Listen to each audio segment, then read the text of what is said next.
नमस्कार।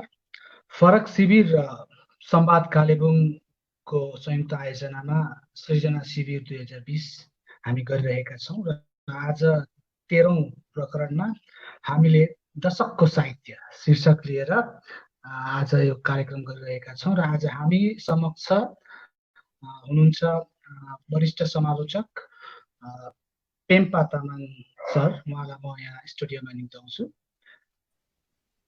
नमस्कार। नमस्कार सर। नमस्कार। नमस्कार।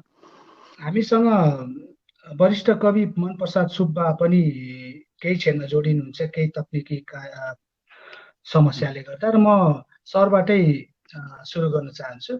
यो जुन दशककै साहित्य छ जहाँ चाहिँ विभिन्न धाराहरू जस्तै किनारीकरण, हस्तक्षेप, समावेशी, प्रगतिशील, प्रगतिवाद, यथार्थवाद लगायत उत्तर आधुनिक वादी धारामा तपाईको जुन सबाल्टर्न अध्ययन, यो सांस्कृतिक अध्ययन, परिवेश विमर्श, बहुलवादी संस्कृति लगायतका जुन यो सम्पूर्ण यो 10 वर्षमा भइरहेका थिए, यसलाई हामीले अब नेपाली साहित्यको दशकीय प्रवृत्ति र धारा हामी मान्न सक्छौँ। म तपाईलाई के सोध्न चाहन्छु भने, जस्तै हिजो भर्खर कवि मनप्रसाद सरले एउटा लेख्नु भएको थियो समालोचना बारे, जहाँ चाहिँ हिजो उहाँले लेख्नु भएको थियो, जुन अबको समालोचनाले पाठभित्र निहित अनिर्णितता र बहुलवादी निष्कर्षविहीनतालाई खुट्याउनु उहाँले भन्नुभएको थियो। यो जुन पाठ केन्द्रित समालोचना पद्धति छ, यो उत्तर आधुनिकतावादी बहुलवादी सृजनात्मक लेखनले यो माग गर्दछ। जस्तै तपाईँ लगायत सम्पूर्ण सर्जकहरूले, जस्तै मनप्रसाद सरहरूले यो सिर्जना गरिरहनु भएको छ र के भने जुन अहिलेको जुन 10 वर्षको साहित्य छ, के यो साहित्य चाहिँ उत्तर आधुनिकतावादी भइसकेको हो भन्ने तपाईँलाई के लाग्छ सर? पहिला यो पाठ निहितको कुरा गरिहालौँ। पाठ निहित चाहिँ विशेष गरी उत्तर संरचनावाद र डेरिडा उहाँहरूले चाहिँ त्यस्तो किसिमको कुरा गर्नुहुन्थ्यो। जम्मै आलोचना चाहिँ पाठ निहित हुन्छ भनेर भन्नुहुन्थ्यो उहाँले चाहिँ। डेरिडाले पनि आफ्नो विनिर्माणवादमा किनभने there is nothing outside text भनेर उहाँले त्यस्तो कुरा भन्नुहुन्थ्यो। र एक किसिमले यो विचार चाहिँ त्योसँग जोड्न आउँछ उहाँले भन्नुभएको चाहिँ, किनकि सबै कुरै पाठमा हुन्छ र पाठको बाहिर चाहिँ हामीले केही जानेको नै आवश्यकता पर्दैन भन्ने कुरा थियो। सबै कुरै पाठभित्र निहित हुन्छ भनेको, पाठभित्र निहित हुन्छ भनेको चाहिँ के भन्यो भने चाहिँ पाठ भन्नाले चाहिँ हामीलाई एउटा भ्रम हुन्छ। एउटा कुरा के भ्रम हुन्छ भने चाहिँ हामीले कुनै एउटा कविता लिएर, उपन्यास लिएर, कथा लिएर त्यो चाहिँ पाठ भन्छ। पाठ भनेको चाहिँ वास्तवमा क्रम हो। त्यो चाहिँ एउटा सिलेबस भनेको जस्तै हो। त्यो चाहिँ त्यो लामो क्रममा त्यो जम्मै त्यो भित्र हुन्छ भनेको हो। त्योदेखि बाहिरको ज्ञान चाहिँ हामीलाई त्योभित्र जम्मै आँटिएको हुन्छ भन्नेको कुरा हो यो चाहिँ, र त्यो हुन्छ। अर्को जुन चाहिँ तपाईँले सोध्नुभयो, यो उत्तर आधुनिकतावाद चाहिँ यसमा छ कि छैन भन्ने कुरा होइन। अहिलेको जुन चाहिँ साहित्यलाई चाहिँ हामीले जुन चाहिँ लेखिँदैछ, यो चाहिँ हामीले उत्तर आधुनिकतावाद भनेर भन्नुपर्छ यसलाई चाहिँ होइन। किनकि उत्तर आधुनिकतावादमा चाहिँ जस्तो किसिमको टेक्निक हुन्थ्यो र जस्तो किसिमको लेखकको प्रविधिहरू हुन्थ्यो, त्योदेखि बाहिर त्यसले जुन चाहिँ एउटा परिणाम निकालेको थियो, त्यो परिणामबाट चाहिँ कस्तो किसिमको हुन्थ्यो भनेर त्यो किसिमको लेखन चाहिँ हामीले अहिलेको आजको जमानामा हामीले देखिरहेका छौँ। र एक किसिमले यसलाई पोस्ट मोडर्निज्म है भन्न हामी सक्छौँ। र त्यो चाहिँ यसबाट निस्केको परिणामको साहित्यहरू हो। तर यसलाई त्यसले गर्दाखेरि उत्तर आधुनिकताबाट यसले जन्माएको साहित्यहरूलाई हामीले यसरी त्यसलाई हामीले परिभाषा गर्न सक्छौँ यसरी। धन्यवाद सर। जस्तै लकडाउनको जुन प्रारम्भिक जुन चरणमा तपाईँ लगायत जनार्दन सर, सरस्वती मोरा ज्यूले फेसबुकमा जुन रचनात्मक चर्चा सुरु गर्नुभएको थियो है, त्यो यसमा तपाईँको जस्तो मार्क्सवादी सौन्दर्य शास्त्रको कुरा भइरहेको थियो। विशेष तपाईँले जुन लुकासको मार्क्सवादी चेतलाई सरल शैलीमा व्याख्या तपाईँले गर्नुभएको थियो है, जुन फेसबुक प्रयोगकर्ताले सचेत रूपमा पाठकहरूले मन पराएका थिए। यो चर्चाबाट तपाईँ स्वयंले मार्क्सवादी सौन्दर्य शास्त्र बारे के नयाँ कुरा सिक्नुभयो तपाईँले? यो खासमा चाहिँ मार्क्सवादी साहित्य चाहिँ मैले पनि त्यति धेरै पढेको थिएन होइन, पढेको छैन नै।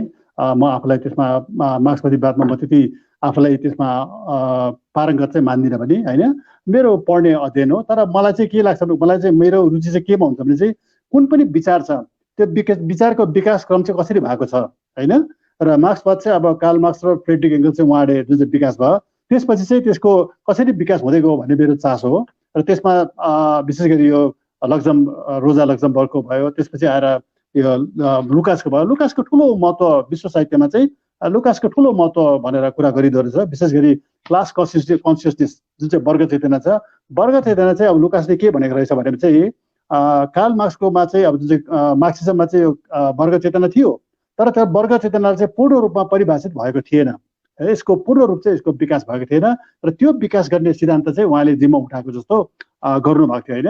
र त्यो कुरा चाहिँ मैले सम्झेँ अब जब मैले त्यो क्लास कन्सियसनेस अनेकौँ कुरा पढ्दाखेरि जहीँ पनि पढ्दाखेरि चाहिँ यो जर्ज लुकासको जुन चाहिँ त्यो ग्योर्गी लुकास उहाँको जुन चाहिँ class consciousness history of class consciousness चाहिँ आइबस्दो रहेछ, बारम्बार प्रसङ्गमा आइबस्छ। र मलाई पनि त्यसको विषयमा चासो थियो। हुन त मैले त्यो 1-2 साल अगाडिदेखि पढ्ने कोसिस गरेको थिएँ, तर धेरै गाह्रो पढ्नलाई धेरै, किनभने हामी त्यसमा अभ्यस्त छैनौँ होइन। र हाम्रो आफ्नो स्व अध्ययनबाट गर्नु धेरै गाह्रो कठिन पर्दो रहेछ। र यो लकडाउनको समयमा चाहिँ मैले अब फुर्सद पनि छ होइन, र गम्भीर भएर राम्रोसँग पढ्न सक्छु भन्दाखेरि निकै बुझियो पनि।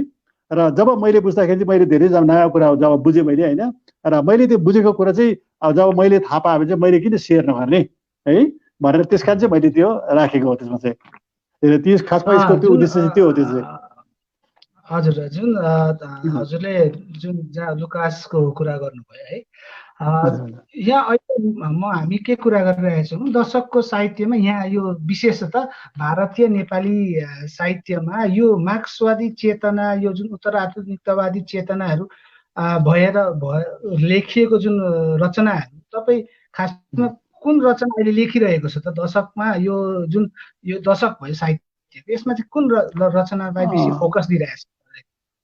एउटा कुरा चाहिँ हामीले विचार गर्नुपर्छ, मार्क्सवाद र उत्तर आधुनिकतावाद चाहिँ विपरीत हो, विपरीत धारा हो यो चाहिँ होइन। किनकि मार्क्सवादले चाहिँ टोटलिटेरियन जुन चाहिँ सम्पूर्णतावादलाई मान्छ, सबै कुरोको एउटा केन्द्रबिन्दु आएर बिन्दु भएर अहिले गर्छ भने अब उत्तर आधुनिकतावादमा चाहिँ कुनै पनि एउटा केन्द्रलाई मान्दैन अहिले होइन, कुनै केन्द्रलाई नै मान्दैन। त्यसले गर्दा यसको ठिक विपरीतमा पर्छ। तर अब पश्चिममा चाहिँ अब विशेष गरी अमेरिकामा कति ठुलो जो मार्क्सवादी साहित्यकार हुनुहुन्थ्यो उहाँहरूले पछि गएर यो जुन चाहिँ यो उत्तर आधुनिकतामा पनि समावेश गर्ने उहाँहरूले कोसिस गरेको देखिन्छ होइन। एक किसिमले यसलाई पनि समावेशी गरेर यो चाहिँ एक किसिमले अब एक्टिभिस्ट नभएर यो चाहिँ अब एकाडेमिक डिस्कसनमा ल्याएको उहाँहरूले देखिन्छ। र त्यो जहाँसम्म हाम्रोतिर यता जुन चाहिँ हाम्रो नेपाली साहित्यमा या नभए भारतीय नेपाली साहित्य भनौँ होइन, नेपालको छोडेर नेपालमा धेरैले अब मार्क्सवादी विचारधारामा, प्रगतिशील विचारधारामा, प्रगतिवादी विचारधारामा लेखेका छन्, त्यो नलेखेको होइन, प्रशस्त लेखेका छन्। तर जहाँसम्म त्यो उत्तर आधुनिकता चेत लिएर आएको भन्ने चाहिँ मलाई सन्देह छ त्यो चाहिँ होइन। त्यो उत्तर आधुनिकता चेत भएको र नव मार्क्सवादको चेतना लिएर आएको लेखन चाहिँ भएको हो भनेर चाहिँ मलाई किसिमको सन्देह लाग्छ। ठिकै छ, मार्क्सवादी साहित्य छ हाम्रोमा होइन, धेरैले प्रगतिवादी साहित्य लेखेका छन्, राम्रो साहित्यहरू छन् है। तर जहाँसम्म यो नव प्रगतिवादी साहित्य भन्छ होइन, जस्तो यो लुई अल्थुसर भयो, अनि पछि आएर पिएरे बेसेरी भयो, टेरी गल्टनर भयो, उहाँले जस्तो किसिमको साहित्यलाई विचार दिनुहुन्थ्यो होइन, त्यो किसिमको विचारको चाहिँ हाम्रोमा आएर चाहिँ हाम्रोमा आएको जस्तो चाहिँ मलाई लागेको छैन होइन, त्यो चाहिँ हो। तर जहाँसम्म हामीले मार्क्सवादको र प्रगतिवादीको साहित्यको कुरा गर्छ त्यो चाहिँ हाम्रोमा चलिरहेकै छ होइन। र जो चाहिँ अब समाजको तल्लो वर्गलाई लिएर हितमा लेख्ने होइन, समाजको जुन चाहिँ निमुखा छ, निमुखा वर्गलाई उनीहरूको आवाज दिने त्यो प्रयास चाहिँ हाम्रोमा भइरहेको छ। र त्यस्तो किसिमको साहित्य चाहिँ हाम्रोमा लेखिरहेकै छ। र यो हामीले चाहिँ त्यो दृष्टिले हेर्नुपर्ने जस्तो मलाई लाग्छ। मलाई चाहिँ जस्तै यहाँको राजनैतिक पृष्ठभूमिलाई लिएर, यहाँको जति राजनैतिक सामाजिक पृष्ठभूमिलाई लिएर लेखिने चिजहरूभित्र मार्क्सवाद पनि पर्ला या त उत्तर आधुनिकतावाद पनि पर्न जाला जस्तो दृष्टिकोण छ साहित्यको, त्यसरी लेख्नु। म तपाईँ समालोचना लेख्नुहुन्छ, समालोचक हुनुहुन्छ, म एउटा यो अहिले भइरहेको यो के छ भने सृजना भन्दा समालोचना पछि छ या यो कमजोर छ भन्ने चर्चा लामो समयदेखि चलिरहेकै छ। यसमाथि तपाईँ के भन्न चाहनुहुन्छ? एउटा प्रश्न त्यही माथि जोडेर के छ भने हाम्रो साहित्यमा समालोचकहरूको प्रस्तुति उपस्थिति न्यून हो कि स्तरीय समालोचना पनि न्यून हो होइन कि कृतिको समालोचना भइदिएन समालोचना कमजोर छ भनिएको होइन यो प्रश्न नेपाली हाम्रो हजुर हजुर हजुर हजुर हजुर हाम्रोमा चाहिँ हाम्रो नेपाली भारतीय नेपाली जुन साहित्य छ भारतीय नेपाली साहित्यलाई चाहिँ अब विभिन्न क्षेत्रबाट प्रभावित साहित्य हो जुन चाहिँ नेपालमा लेखिन्छ त्यसकोबाट पनि प्रभाव भएको छ होइन त्यसले गर्दाखेरि के भइदियो भने चाहिँ नेपालमा चाहिँ पाश्चात्यमुखी भन्दाखेरि पहिला चाहिँ अहिले त्यही आज भन्दाखेरि 20 साल 30 साल 40 साल 50 साल अगाडि चाहिँ पूर्वीमुखी विचारधाराले बढी प्रभावित थियो नै होइन र त्यो जुन चाहिँ पूर्वीमुखी प्रभावित छ त्यो चाहिँ अहिलेसम्म पूर्ण रूपमा बाहिर निस्किहालेको छैन अहिलेसम्म चाहिँ होइन त्यो छ अहिले ठिकै छ पाश्चात्यमुखीको जुन नयाँ नयाँ जुन चाहिँ विचारधारा छ नयाँ आफ्नै विचारधारा लिएर हाम्रो यता पक्ष लिएर पनि आएका छन् र जहाँसम्म समालोचनाको जुन चाहिँ तपाईँले कुरा गर्नुहुँदैछ समालोचनालाई चाहिँ हामीले कस्तो प्रकारले हेर्नुपर्छ भने चाहिँ 20औं शताब्दीको सुरुभन्दा अगाडि अघिसम्म चाहिँ होइन 20औं शताब्दीको दोस्रो शताब्दी 20औं शताब्दीको दोस्रो दशकभन्दा अघि चाहिँ के थियो भने चाहिँ समालोचना चाहिँ कुनै पनि सृजना साहित्यलाई परिभाषा दिने होइन कुनै पनि सृजना साहित्यलाई मूल्याङ्कन गर्ने र त्यसलाई त्यसको गुणदोष मूल्याङ्कन गर्ने गुणदोष छुटाउने भन्ने किसिमको अवधारणा थियो तर 20औं शताब्दीमा जब यो विशेष गरी यो हाम्रो जब यो रसियाबाट सुरु भयो फर्मलिजम भन्छ होइन त्यसमा चाहिँ त्यो त्यहाँबाट चाहिँ हाम्रोमा एउटा विचार भयो नि आयो भने चाहिँ होइन अब समालोचनाको पनि एउटा अलग्गै छुट्टै एउटा धार रहेछ होइन समालोचना आफै पनि अध्ययनको एउटा क्षेत्र रहेछ र यो साहित्य मात्रै अध्ययन सृजनाशील साहित्य मात्रै अध्ययन गर्ने होइन तर समालोचना आफै पनि एउटा अध्ययनको एउटा क्षेत्र हो रहेछ भन्ने कुरा नयाँ किसिमको विचारधारा गयो र अहिले आएर त अब अहिले जुन चाहिँ अब यो अहिलेको पछिल्लो दशक भनौँ होइन यो पछिल्लो दशकमा आएर हेऱ्यौँ त विश्वमा समालोचनाको धार एकदमै बदली गरेर गएको छ यसले प्राय कुनै पनि एउटा समालोचना कुनै पनि एउटा कृतिलाई लिएर यसले एउटा पोइन्ट अफ रेफरेन्स मात्रै त्यो हुन्छ त्यसको पूर्ण ठिकै छ जुन पनि ले चाहिँ साहित्य बुझेको हुनुपर्छ तर त्यसले त्यो बुझेर त्यसले चाहिँ कुन प्रकारले कहाँनिर समाजको कुन प्रकारले राजनीतिलाई या विश्व राजनीतिलाई या हाम्रो पुरै जीवन दर्शनलाई त्यसले कसरी प्रभाव पारेको छ या त्यसको राम्रो प्रभाव नराम्रो प्रभाव कस्तो किसिमको भएको छ भनेर ठुलो विस्तारित रूपमा एकदमै विस्तीर्ण रूपमा हेरिने परम्परा पाश्चात्यतिर देख्छौँ र त्यो भारतीयमा पनि छ त्यो यहाँ मात्रै होइन भारतको पनि हिन्दी साहित्यको उच्च कोटिको हिन्दी साहित्यको समालोचना देखियो भने चाहिँ त्यस्तो हुन्छ तर अब दुर्भाग्यवश नेपालीमा चाहिँ अब हामीले त्यसरी उभो उठाउन सकेको छैनौँ होइन अहिले पनि हामी जुन चाहिँ त्यो कुनै पनि कृतिलाई लिएर त्यसको गुणदोष छुटाउने त्यसको मूल्याङ्कन गर्ने र त्यो परिभित्र एक किसिमको टेक्सुअल क्रिटिसिजम भित्रमा नै हामी सीमित भएर बसेका छौँ र त्यो टेक्सुअलिटीबाट चाहिँ हामी बाहिर निस्केर गएर जसको टेक्स्टबाट बाहिर निस्केर गएर संसारमा जान सकेको छैनौँ हाम्रो जुन चाहिँ समाज छ र जुन चाहिँ साहित्य छ त्यसलाई जोड्ने एउटा जुन चाहिँ एउटा सेतु जुन चाहिँ बन्नुपर्ने त्यो समालोचनाले त्यो चाहिँ हुन सकेको छैन होइन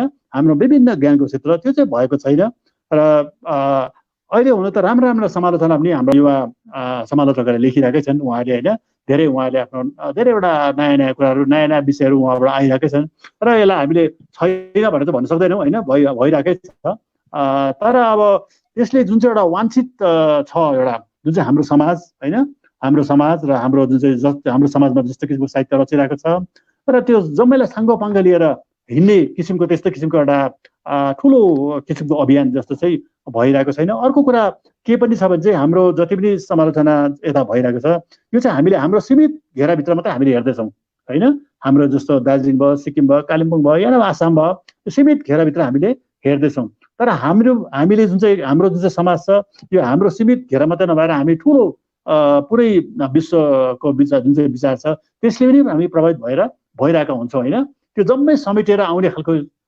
समालोचना चाहिँ हाम्रोमा भएको जस्तो मलाई मतलब सफलतापूर्वक होइन ठुलो विरोध रूपमा हुन सकेको जस्तो मलाई लाग्दैन त्यो चाहिँ होइन र त्यसै कारण चाहिँ असफल छ या नभए छँदै छैन समालोचना छैन भन्ने कुरो होइन समालोचना भइरहेका छन् होइन र त्यो त हामीले स्वीकार्नुपर्छ हाम्रोमा समालोचना आइरहेको छ होइन तर त्यो समालोचना भन्ने आइरहेकै छ होइन त्यसले गर्दाखेरि यसले जस्तो किसिमको यसले आफ्नो भूमिका निभाइरहेकै छ त्यसले गर्दा भूमिका निभाएको छैन यसमा केही छैन भन्न त हामीले सक्दैनौँ होइन अवश्य केही न केही हाम्रोमा भइरहेको छ र हाम्रोमा धेरै यसको साहित्यमा योगदान हाम्रो ज्ञान क्षेत्रमा यसले जस्तो किसिमको योगदान दिनुपर्ने थियो त्यो त दिइरहेकै छ भनेर मलाई लाग्छ त्यो चाहिँ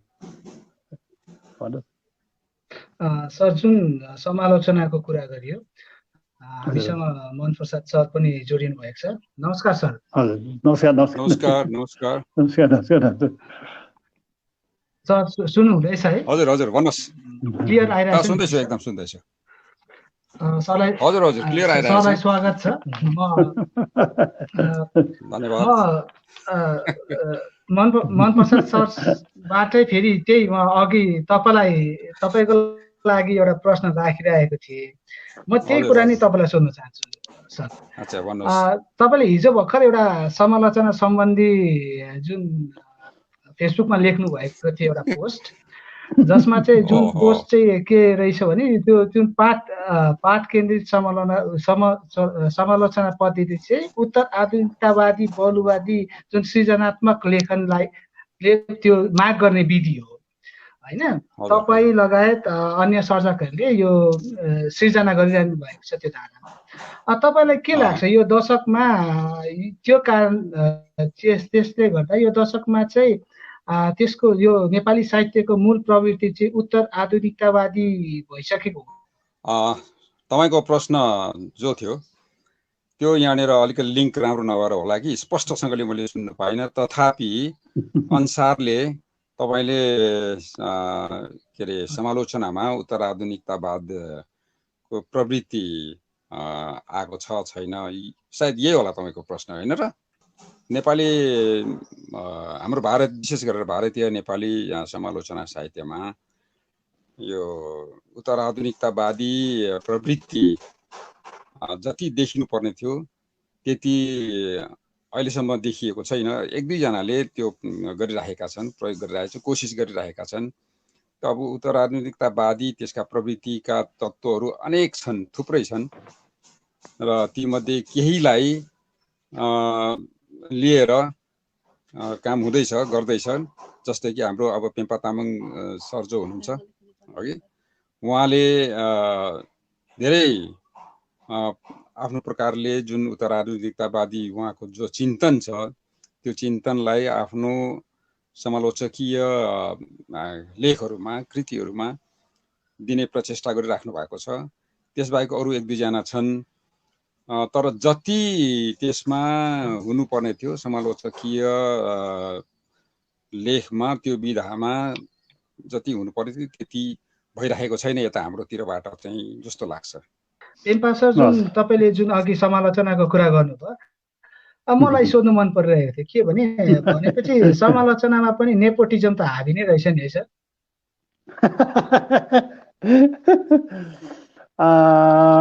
नेपोटिजममा अब छैन भनेर चाहिँ भन्न सकिँदैन होइन? नेपोटिजम छैन भनेर चाहिँ भन्न सकिँदैन, किनभने हामीले धेरैवटा लेखन हेर्दाखेरि चाहिँ त्यो बुझिन्छ होइन?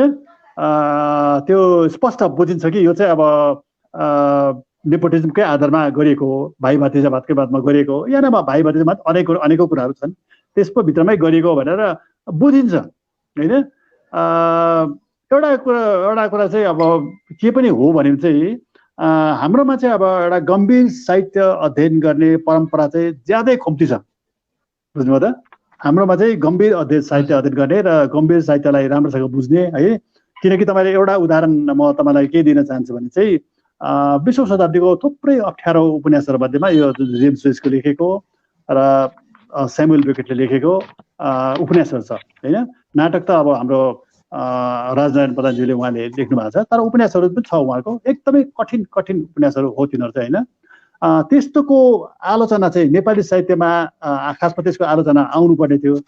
कति सजिलो उपन्यासको चाहिँ आएको छ, त्यसको धेरै कुरा आएको छ, तर त्यो अप्ठ्यारो कुरा चाहिँ आएको छैनन् होइन? यो अप्ठ्यारो कुरा चाहिँ आएको छैन। त्यसबाट के बुझिन्छ भने चाहिँ हाम्रोमा चाहिँ त्यस्तो किसिमको गम्भीर साहित्य अध्ययन गर्ने परम्परा चाहिँ अब खासै नभएको जस्तो देखिन्छ होइन? त्यस्तो हुन्छ र त्यसले गर्दा के भइदियो भने चाहिँ त्यो अध्ययन नभएकोले गर्दाखेरि चाहिँ समालोचनामा पनि त्यसको अध्ययनको कमी होइन? त्यसले गर्दाखेरि हामीले पाठ जसरी हामीले बुझ्नुपर्ने थियो र पाठको हाम्रो जसरी हामीले जस्तो प्रकारले पाठ बुझ्नुपर्ने थियो त्यो हाम्रो बुझाइको पनि कमजोरको त्यसको स्खलन भएर गइहाल्छ, त्यसको कमजोर भइहाल्यो र त्यसको एउटा लामो श्रृङ्खला भएर गएर त्यसको एउटा चेन रिएक्सन भएर जाँदा रहेछ त्यसको होइन? त्यसो हुँदाखेरि चाहिँ जस्तो किसिमको हाम्रोमा समालोचना चाहिँ जस्तो गम्भीरतापूर्वक आउनुपर्ने सक्नुपर्ने थियो होइन? जुन चाहिँ क्षमताले आउनुपर्ने थियो त्यो चाहिँ अब नभएकोले गर्दाखेरि चाहिँ अनि त्यसले गर्दाखेरि चाहिँ एउटा कम्प्रोमाइज भयो होइन। कम्प्रोमाइज हुँदा के भयो भने चाहिँ अब आफ्नो बुझ्नेको सीमितता भइसकेपछि उसले आफ्नो मान्छे चेप्न थाल्यो उसले होइन। आफ्नो जो प्यारो जो छ होइन, आफूलाई मनपर्ने मान्छेको राम्रो लेखिदियो, आफूलाई मन नपर्ने मान्छेको अलिकति त्यस्तै कुरा लेखिदियो होइन, त्यहाँबाट लेख्दिएन, उसको पुरै इग्नोरै गरिदियो, त्यस्तो किसिमको भएको छ। यो हाम्रो प्रायः ठुलो आलोचकबाट पनि त्यस्तो भुल भएको छ भने पनि यहाँमा जो अहिले पनि त्यसबाट मुक्त छ भनेर चाहिँ भन्न सकिँदैन होइन।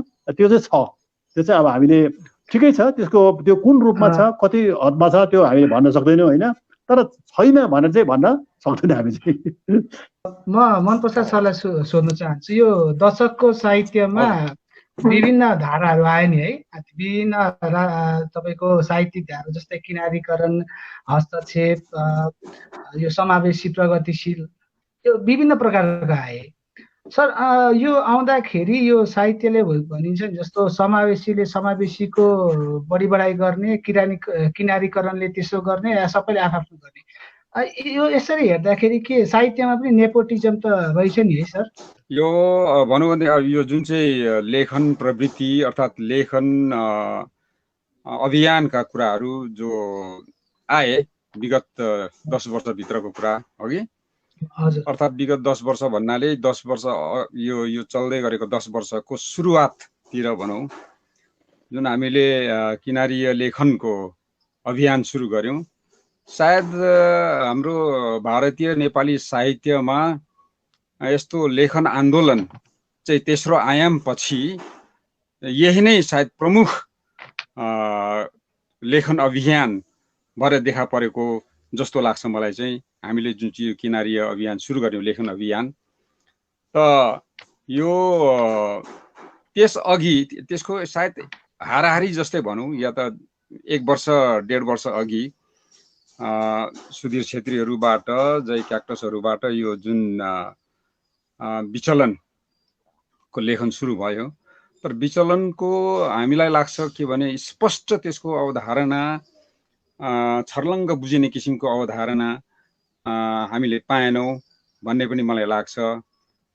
यसबारेमा उहाँहरूबाट स्पष्टीकरण पाइएला, तर त्यसले जुन किसिमको एउटा हाम्रो लेखनमा प्रभाव पार्नुपर्ने थियो त्यो किसिमको प्रभाव हामीले देखेनौँ, र व्यापक प्रभाव स्पष्टसँगले देखिएको चाहिँ यो किनारीय लेखन जो 2008 को अन्त्यमा हामीले सुरु गऱ्यौँ, त्यस बेलादेखिकै हो भन्ने लाग्छ। त 2008 को नोभेम्बरमा जब किनाराका आवाजहरू प्रकाशित भयो, त्यसपछि त्यसको लगत्तै 1 महिनापछि त्यो 500 कपी जो छापेका थियौँ त्यो पुस्तक त्यो बिक्री भइसकेर फेरि डिसेम्बरमा अर्को 500 कपी छाप्नु पर्यो, त्यो पनि सिद्धियो। र त्यसको 6 महिनाभित्रमा त्यसको अङ्ग्रेजी संस्करण भोइसेस फ्रम द मार्जिन त्यो पनि प्रकाशित भयो। त्यो पनि आज त्यो पनि कति 5-6 महिनाभित्रै त्यो सबै सिद्धियो। त त्यसको फेरि अर्को संस्करण, तेस्रो संस्करण पनि निस्क्यो। त्यो तेस्रो संस्करण पनि आज अप्राप्य छ र अहिले पनि त्यसको माग भइरहेकै छ। र किनारीय लेखनले जुन किसिमको एक प्रकारको चर्चा पायो, त्यो चर्चा साँच्चै नै अनपेक्षित किसिमको चर्चा थियो, र त्यसमा हामीले जुन किसिमका कुराहरू राखेका थियौँ त्यो कुराहरू हाम्रा पाठकहरूलाई विशेष त्यसले समातेको जस्तो हामी बुझ्छौँ। त त्यसपछि जुन यो हस्तक्षेपी समावेशी यो कुराहरू आए, त हस्तक्षेपी समावेशीका अवधारणाहरू हामीले पढ्दाखेरि देख्यौँ कि हामीले ती कुराहरू पहिल्यैबाट यो किनारीय लेखनको प्रस्तावनामा, त्यसपछि लगत्तै हामीले छापेको त्यो जुन किनारा विमर्श छ त्यो विमर्शमा हामीले प्रचुर मात्रामा, प्रशस्त मात्रामा गरिसकेका कुराहरू, तिनै कुराहरू नै चाहिँ फेरि हस्तक्षेपीहरूले पनि गरे, समावेशीहरूले पनि त्यही कुराहरू गरे, र थोरै केही कुराहरू उनीहरूले त्यसमा आफ्ना थपेका छन्। तर ती लेखनको पनि जुन एउटा व्यापक प्रभाव हुनुपर्ने थियो त्यो प्रभाव अहिलेसम्म हामीले देखेका छैनौँ। त यो किनारीय लेखनलाई मैले त्यो बारेमा अस्ति फेसबुकमा एउटा सानो स्ट्याटस पनि दिएको थिएँ। प्रवीण राई जुमेलीले जो भनेका छन् त्यसलाई कोट गरेर, हो कि किनाराका आवाजहरूको प्रकाशन पछि नै भारतीय कविताको भारतीय नेपाली कविताको धार बदलिएर आयो भनेर जुन उनले भनेका छन्, ती कुरालाई धेरैले सही हो भनेर मानेका पनि छन् र त्यो मानेको कुराहरू उनीहरूले आफ्नो शब्दमै प्रकट पनि गरे फेसबुकमा त्यस बेला। र यसरी मलाई लाग्छ किनारीय लेखनको अभियान जो थियो त्यो अभियान आज पनि त्यतिकै सान्दर्भिक छ र त्यो भनौँ भने समकालीन लेखन, जुन समकालीनता भएको लेखनले त्यस लेखनलाई त्यसले सबभन्दा सहज प्रकारले र सबभन्दा व्यापक तौरले त्यसले प्रयोग गरेर अगाडि ल्याएको छ भनेर हामी भन्छौँ। सर, यो जुन किनारीकृत आवाज छ यो त किनारामा बसेका जो पिछडिएकाहरूको आवाज पनि भन्न सकिन्छ। तर किनारीकृत आवाजमा बेसी ज्यादा मात्रामा जातित्वको, जातीय जुन सवालहरूको कुराहरू बढी आयो। तर त्यो जातिभित्रकै जुन दलित जनजाति या श्रमिकहरूको चाहिँ स्वर कतिको आयो त किनारीकृत यो तपाईँको आवाजमा, तपाईँको लेखनमा? हेर्नुहोस्, किनारीय लेखनमा हामीले 3वटा कुरा गरेका छौँ अघि। त्यसमा विशेष गरेर पहिलो के अरे किनारीय अर्थात् किनारीकृत, पहिलो किनारीकृतहरू चाहिँ को सन्दर्भमा मान्छेको सन्दर्भमा हामीले कुरा गरेका छौँ। मान्छे अर्थात् विभिन्न समाजमा, विभिन्न राष्ट्रमा, विभिन्न समुदायमा, विभिन्न ठाउँमा, विश्वका विभिन्न ठाउँमा विभिन्न प्रकारले किनारीकृत मान्छेहरूको बारेमा हामीले त्यहाँनिर सम्बोधन गरेका छौँ। त किनारीकरणको त अनेकौँ रूप छ नि अब, अघि त्यो सांस्कृतिक किनारीकरण छ, त्यहाँनिर जातीय किनारीकरण भयो, भाषिक किनारीकरण छ, आर्थिक किनारीकरण छ, अनेकौँ त्यो राजनीतिक किनारीकरण छ। किनारीकरणको अनेकौँ रूप छ। त विभिन्न ठाउँमा, विश्वका हरेक कुनामा, हरेक ठाउँमा किनारीकृत समुदाय, किनारीकृत संस्कृति, किनारीकृत भाषा छ। ती सबैको आवाजलाई नै चाहिँ प्रतिनिधित्व गर्ने किसिमले, अर्थात् स्थानिक जो किनारीय आवाज छ त्यसलाई स्थानिक रूपमा मात्र सम्बोधन नगरेर चाहिँ विश्व मञ्चमै पनि त्यसलाई सुनाउने एउटा उद्देश्य त्यो लेखनमा छ। र त्यसबाहेक अर्को फेरि पछिबाट हामीले थप्यौँ, मान्छे समुदायभित्रै, मान्छेको समाजभित्रै नारीहरू अर्कै किसिमले किनारीकृत छन् पुरुषहरूद्वारा। है, त्यो युगौँदेखिको त्यो के अरे भइआएको कुरा हो यो। त यसलाई पनि हामीले त्यो हाम्रो किनारीय लेखनको अभियानमा यसलाई पनि एउटा विषय बनाएर त्यहाँ राखेको, नारीहरूको किनारीकरणको कुरा। र त्यो नारीवादी जुन आन्दोलन छ, त्यो नारीवादी आन्दोलनसँग पनि यसले आफ्नो के भनौँ यो वैचारिक सम्बन्ध राख्छ भनौँ है। त फेरि आयो यो जुन पर्यावरणीय कुराहरू। त पर्यावरणीय कुराहरूमा जुन आदिवासीहरू, वनवासीहरू, उनीहरू जुन प्रकारले उच्छेदित भएका छन्, जुन किसिमले उनीहरू मार्जिनलाइज भएका छन्, ती उनीहरूको आवाजलाई पनि हामीले समात्ने कोसिस गरेका छौँ हाम्रो लेखनमा। अनि मानवेतर कुराहरू जस्तो कि प्रकृति भनौँ, जीवजन्तुहरू भनौँ, पशु पक्षीहरू, यी मानवेतर कुराहरू पनि जुन किसिमले मान्छेकै क्रियाकलापद्वारा, मान्छेकै जुन सभ्यताको, तथाकथित सभ्यताको जुन अभियान छ त्यसले जसरी उनीहरू किनारीकृत छन्, तिनीहरूको आवाजलाई पनि हामीले, अर्थात् तिनीहरूको अवस्थालाई पनि हामीले आफ्नो लेखनमा ल्याएर आवाज दिने, स्वरूप दिने कोसिस गरेका छौँ।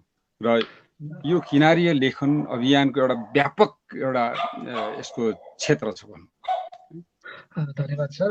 म पेम्बा सरलाई यो एउटा प्रश्न सोध्न चाहन्छु, जुन चाहिँ के भनिँदैछ भने भारतीय नेपाली साहित्यमा जुन पूर्वीय दार्शनिक विचारधारा छ, जुन आध्यात्मिक चिन्तन छ, जुन राष्ट्रिय चेतनाहरू चाहिँ एकदम कमी रहेको कारणले गर्दा चाहिँ कतिपय साहित्यकारहरूले भन्ने गरेका छन् यसले गर्दा चाहिँ यहाँ अहिले चाहिँ समकालीन चेतनालाई पक्रिन सकिएको छैन, किनभने पूर्वीय विचारहरूलाई त्यति हामीले लिएका छैनौँ भन्ने जुन बयानहरू सुनिँदैछ, त्यसलाई तपाईँ के भन्न चाहनुहुन्छ? तपाईँको प्रतिक्रिया के छ?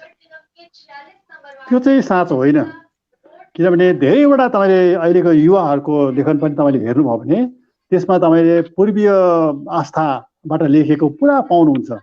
त्यसको रूप मात्रै मोडर्न छ, तर त्यसको भित्र जुन चाहिँ विचार जुन चाहिँ पक्ष छ, त्यो लेखनले बोकेको जुन चाहिँ विचार पक्ष छ, त्यो चाहिँ तपाईँले धेरैबाट देख्नुहुन्छ। त्यो चाहिँ तपाईँको पूर्वीयबाट प्रभावित नै हो भनेर भन्न सकिन्छ। त्यो चाहिँ त्यसको रूप चाहिँ पूर्वीय छैन, ठिकै पक्का हो होइन, किनभने पूर्वीयमा जस्तो छन्द भयो यानामा जुन चाहिँ त्यो अनेकौँ सिद्धान्तहरू छ पूर्वीयमा होइन, त्यो सिद्धान्तलाई जम्मै लिएर होइन, तर जहाँसम्म त्यसको विचारको पूर्वीय जुन चाहिँ अवधारणा छ त्यसबाट मुक्त छ भनेर चाहिँ हामी भन्न सक्दैनौँ होइन। र पश्चिम जम्मै हाम्रो साहित्य चाहिँ पश्चिममुखी छन् भनेर, जस्तो स्वयं आइबी सरको जुन चाहिँ लीला लेखन छ होइन, लीला लेखन छोडेर त्यो अघिल्लो आयामेली साहित्य छ, उहाँको धेरै लेखन हेर्नुभयो भने त्यो पूर्वीयबाट पूर्णतः मुक्त चाहिँ होइन त्यो लेखनहरू चाहिँ होइन। पूर्वीयको धेरैवटा विचारहरू भएर आएकै हो, पुरानोमा धेरै लेखन थियो। अहिलेको नयाँ लेखनमा पनि हामी धेरैवटा जुन चाहिँ कविता छ, कथाहरू छ होइन, त्यो पश्चिमबाट पूर्ण रूपमा मतलब पूर्ण पश्चिम रूपी हो भनेर चाहिँ भन्न सक्दैनौँ होइन, किनभने पश्चिम लेखनमा जुन चाहिँ किसिमको ओपननेस हुन्छ, खुलापन हुन्छ, त्यो किसिमको खुलापन चाहिँ हाम्रो साहित्यमा अहिले पनि आइहालेको छैन। र त्यसले गर्दाखेरि चाहिँ यसलाई पूर्ण रूपमा यसलाई पश्चिमी लेखन हो भनेर चाहिँ हामीले भन्न सक्दैनौँ यो चाहिँ होइन। र पूर्वीय धारणाले चाहिँ किनकि धेरैजना पूर्वीय संस्कारमै हुर्केर बढेर भएको छ र आफ्नो जुन संस्कारमा हुर्केको छ उसले आफ्नो त्यो संस्कार वर्णन गर्दै गर्छ। जस्तो तपाईँले राजेन्द्र भण्डारीको कविताहरू लिनुभयो भने राजेन्द्र भण्डारी कविताहरू चाहिँ पूर्व र पश्चिमको मिश्रण हो, पूर्वीयको अझै बेसी छ, त्यसमा चाहिँ पूर्वीय साहित्यका प्रभावहरू बढी छ त्यसमा चाहिँ होइन। र त्यस्तै किसिमले अन्य पनि धेरै कविहरू छन् जसको मैले नाम लिन अहिले म झट्टै चाहन्न पनि होइन, तर धेरै तपाईँले हेर्दै जानुभयो भने त्यो छोडेर इभन समालोचनाको जुन चाहिँ पद्धति जुन चाहिँ समालोचना गर्नुहुन्छ त्यो पनि नितान्त पश्चिमी परम्पराको होइन, त्यो पनि होइन, पूर्वीयबाट प्रभावित भएरै गरिएको हो। र पूर्वीयको प्रभाव छैन भनेर चाहिँ भन्न सक्छ, ठिकै हो। पूर्वीयमा जुन चाहिँ किसिमको विशाल साहित्य सिद्धान्त छ होइन, जस्तो किसिमको ठुलो विचार छ, अनेकौँ सिद्धान्तहरू छ, अनेकौँ विचारधारा छ, त्यो जम्मै विचारधारा चाहिँ आएको चाहिँ छैन होइन। तर त्यसबाट जुन चाहिँ प्रभाव भएर त्यसबाट निश्चित भएर जुन चाहिँ आएको छ त्यो चाहिँ छ, त्यो चाहिँ हामीले स्वीकार्नुपर्छ छ भनेर होइन। ठिकै छ, हामीले पूर्वीयबाट समालोचना हामीले गरेका छैनौँ, पूर्वीय सिद्धान्तबाट समालोचना हामीले किन गरेका छैनौँ भने चाहिँ त्यसको गर्नु कठिन पनि छ, किनकि पूर्वीय साहित्यमा चाहिँ पूर्वीय जुन चाहिँ संस्कृतको जुन चाहिँ हाम्रो परम्परा थियो, संस्कृतको साहित्यको परम्परामा चाहिँ कृतिको जुन चाहिँ समालोचना गर्ने परम्परा थिँदै थिएन। प्राचीन कालमा कृतिको परम्परा थिँदै थिएन र यो कुनै कृतिको आलोचना गर्ने परम्परा चाहिँ पश्चिमको साहित्यमा मात्रै हो होइन। पूर्वीय जस्तो जुन चाहिँ ग्रिसेली सभ्यतामा चाहिँ उहाँको चाहिँ थियो, तर पूर्वीयमा थिँदै थिएन होइन। त्यसले गर्दाखेरि यो जुन चाहिँ हामी चाहिँ अगाडिको जुन चाहिँ पुरानो जुन चाहिँ छ होइन, शास्त्रमा जुन चाहिँ भएको कुरा चाहिँ त्यसलाई नै अहिले हामीले सत्य मान्छौँ पूर्वीयमा चाहिँ होइन। त्यसले गर्दाखेरि हाम्रो पुरै झनै एक किसिमले प्रभाव त्यो पालि भएकोले गर्दाखेरि समालोचनामा चाहिँ आउँदैन होइन। समालोचनामा त्यसको हल्का प्रभाव त हुन्छ तर त्यसको गहिरो प्रभाव चाहिँ हुँदैन। तर समालोचना गर्ने पद्धति पश्चिमको भए तापनि तर लेखाइ चाहिँ हाम्रो पूर्णतः पश्चिम छ भने चाहिँ हामीले भन्नु कठिन पर्छ। जस्तै अहिले यो दशकमा हामीले धेरै जसो चलाउने भनेको इन्टरनेट हो। इन्टरनेटको माध्यमबाट धेरै साहित्यकारहरूले यो साहित्य रचनाहरू पढ्ने गर्छन्। तर एउटा कुरो के पनि रहेछ भने सर, जस्तो नेपाली साहित्य चाहिँ हामीले त्यहाँ एकदमै थोरै पाउँछौँ र पश्चिमका साहित्यहरू एकदम धेरै पाउँछौँ। सायद यही कारण पनि हो अहिलेको दशकका लेखकहरूले सायद बेसी मात्रामा पश्चिमी जुन कुराहरू चाहिँ चेतना छ त्यो ल्याएर लेखेको त होइन सर। यो पूर्वीयमा विशेष नेपाली हिन्दी साहित्य एकदम सायद कमै पाइन्छ जहाँसम्म हामी खोज्छौँ, तर अङ्ग्रेजी हजुर हजुर त्यो साँचो कुरा हो त्यो। तर जुन चाहिँ फर्म जुन चाहिँ छ, लेख्ने जुन चाहिँ फर्म छ, त्यो स्टाइल जुन चाहिँ छ होइन, त्यो शैली जुन चाहिँ छ, त्यो चाहिँ पश्चिमी हो, धेरैबाट आएको छ होइन। तर त्यो भित्र जुन चाहिँ लेखन छ होइन, जुन चाहिँ वैचारिकता छ होइन, जुन चाहिँ वैचारिकता हुन्छ, त्यो वैचारिकता चाहिँ पूर्णतः पश्चिमै देखिँदैन। बुझ्नुभयो कुरा? जुन चाहिँ लेखनको शैली छ, सर एउटा स्टाइल चाहिँ फर्मेट चाहिँ पश्चिमै हो होइन। जुन चाहिँ जस्तो त्यसको ढाँचा छ होइन, त्यो कविता लेख्ने ढाँचा, त्यसको कविताको जुन चाहिँ बनावटी चाहिँ पश्चिमी पक्का हो। तर जुन चाहिँ त्यो भित्र विस्तृत विचार, त्यो कविताभित्र, कथाभित्र, उपन्यासभित्र, नाटकभित्र पनि होइन, त्यो भएको जुन चाहिँ विचारहरू छ, त्यो विचार चाहिँ हामी चाहिँ पूर्णतः पश्चिम विचार गरेर भन्न सक्दैनौँ। सर जुन पूर्वीय कुरा गरेँ, विशेषता म यसमा अलिकति जोड्न चाहे, मेरो पनि जिज्ञासा हो। जुन संस्कृतको कुरा गर्नुभयो, विशेषता संस्कृतबाट आयो होइन। तर यो तर जनजाति लेखकहरू हुनुहुन्छ अहिले होइन, जहाँ चाहिँ जसको ब्याकग्राउन्ड जुन हेर्नु भने संस्कृत होइन, उहाँहरूले लेख्नु भएको जुन साहित्य छ, त्यो साहित्यलाई चाहिँ के भन्ने, पूर्वीय या पश्चिम?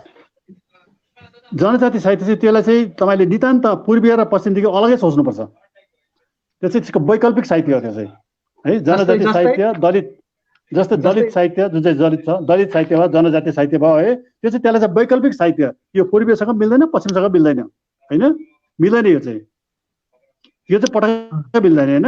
किनभने जनजाति र दलित साहित्य यो चाहिँ कन्टेन्ट ओरिएन्टेड हो, यो चाहिँ बुझ्नुभयो त, फर्म ओरिएन्टेड होइन। यसमा चाहिँ जुन चाहिँ त्यो उसले जुन चाहिँ त्यो दलितले उसले भोगेको कुराहरू उसले आफ्नो साहित्यमा आउँछ, त्यस्तै जनजातिहरूले चाहिँ उसले भोगेको कुराहरू होइन, उसको जीवनमा साँच्चै भोगेको कुराहरू, उसले भोगेको, उसले समाजमा भोगेको कुराहरू चाहिँ त्यो साहित्यमा आउँछ होइन। त्यो चाहिँ एउटा फर्म, त्यसको जुन चाहिँ कविताको रूप भन्दाखेरि त्यसमा जुन चाहिँ विषयवस्तुको महत्त्व बढी हुन्छ होइन। र त्यहाँ कस्तो किसिमको उसले आफ्नो जीवनको अनुभव चाहिँ उसले आफ्नो लेखनमा ल्याएको छ होइन। यो भएकोले गर्दाखेरि चाहिँ यसलाई चाहिँ हामी तपाईँले त्यो पश्चिमै र पूर्वीयको जुन चाहिँ फर्मेटमा नसोचेर होइन, त्यसलाई तपाईँले अलग रूपमा सोच्नुपर्छ। जस्तो त्यस्तो पाराले तपाईँले सोच्नुपर्छ होइन। र त्यो रूपमा तपाईँले सोच्यो भने चाहिँ तपाईँलाई भ्रम हुन्छ होइन। किनभने पूर्वीय साहित्यको जुन चाहिँ सिद्धान्त छ र पश्चिमी जुन चाहिँ साहित्यको सिद्धान्त छ होइन, अब हुन त साहित्यको सिद्धान्त भन्नाले पनि एउटा अहिलेको जुन चाहिँ नयाँ विचारले के भन्छ भने चाहिँ साहित्यको चाहिँ वास्तवमा एउटा फिक्स सिद्धान्त चाहिँ हुनु सक्दैन अरे। कुनै पनि साहित्यको सिद्धान्त चाहिँ हुनै सक्दैन, यो सदा डाइनामिक हुन्छ। जुन चाहिँ सिद्धान्त छ त्यो चाहिँ जहिले पनि डाइनामिक, गतिशील हुन्छ र परिवर्तन हुँदै जान्छ होइन, त्यस्तो हुँदै जान्छ र यो एउटै भएर भन्न सक्दैन। तर जुन चाहिँ त्यो पूर्वीय भएर जुन चाहिँ हाम्रो मनमा छ, पूर्वीय साहित्य भने यस्तो, पश्चिमी साहित्य भने यस्तो भनेर चाहिँ त्यो सिद्धान्त चाहिँ हाम्रो यो दलित साहित्य या यो जनजाति साहित्यमा चाहिँ लागू हुँदैन हो। त्यसको लागि तपाईँले भिन्दै एउटा सौन्दर्य शास्त्र निर्माण हुन्छ। त्यसले गर्दा तपाईँले दलित सौन्दर्य शास्त्र होइन र यो जनजाति सौन्दर्य शास्त्र भनेर निर्माण हुन्छ। त्यसले गर्दाखेरि चाहिँ तपाईँले त्यो पाराले सोचेर मनप्रसाद सरलाई म यही कुरा सोध्न चाहन्छु। यो जुन जनजातीय जुन लेखन छ, जस्तो पूर्वीय पाश्चात्य भयो, यो लेखन जुन जसको पृष्ठभूमि संस्कृत भाषा पनि होइन या पश्चिमी भाषा पनि होइन, तर जनजातीय जुन लेखन छ यसलाई चाहिँ जनजातिहरूले जुन आफ्नो पीडाहरू लेखिरहेका छन्, आफ्नो कुरा, यसलाई चाहिँ के भनेर जोड्ने त?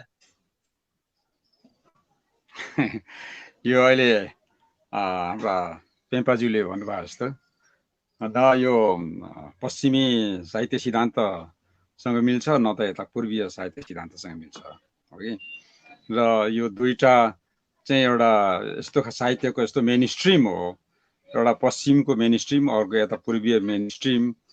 त यस्ता मेन स्ट्रिम अब यो चाहिँ तर पूर्वीय भन्ने बित्तिकै चाहिँ यहाँनिर भारत अर्थात् भारतीय उपमहादेशको जुन प्राचीन संस्कार संस्कृति जुन भाषिक एउटा विकास छ त्यसमै आधारित जस्तो बुझिन्छ हो कि। तर अब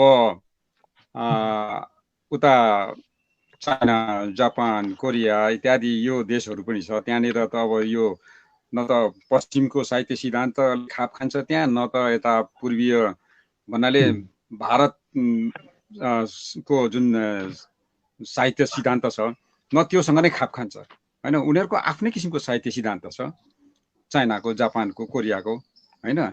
र त्यस्तै किसिमले यो जनजाति साहित्यको पनि आफ्नो एउटा सौन्दर्य चेत छ, सौन्दर्य शास्त्र छ भन्ने मलाई लाग्छ कि लिम्बूहरूको मुन्दुम हजारौँ वर्ष पुरानो मुन्दुम छ लिम्बूहरूको। त्यो मुन्दुमको जुन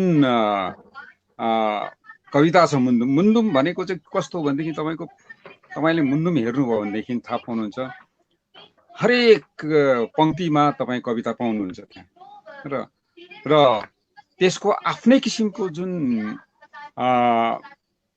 के भनौँ सौन्दर्य शास्त्र छ त्यो मुन्दुमको, त्यो सौन्दर्य शास्त्र नै चाहिँ हाम्रो विशेष गरेर यो किराँती जुन यो छ सौन्दर्य चेत छ, किराँती दृष्टि जो छ त्यो त्यसैमा बेस भएको हुन्छ, त्यसैमा आधारित भएको हुन्छ, त्यहाँबाट नै निर्देशित भएको हुन्छ भन्ने लाग्छ। त्यो हाम्रो हेराइहरू सबै कुराहरू नै पनि अन्त हाम्रो अभिव्यक्तिहरू नै पनि अघि।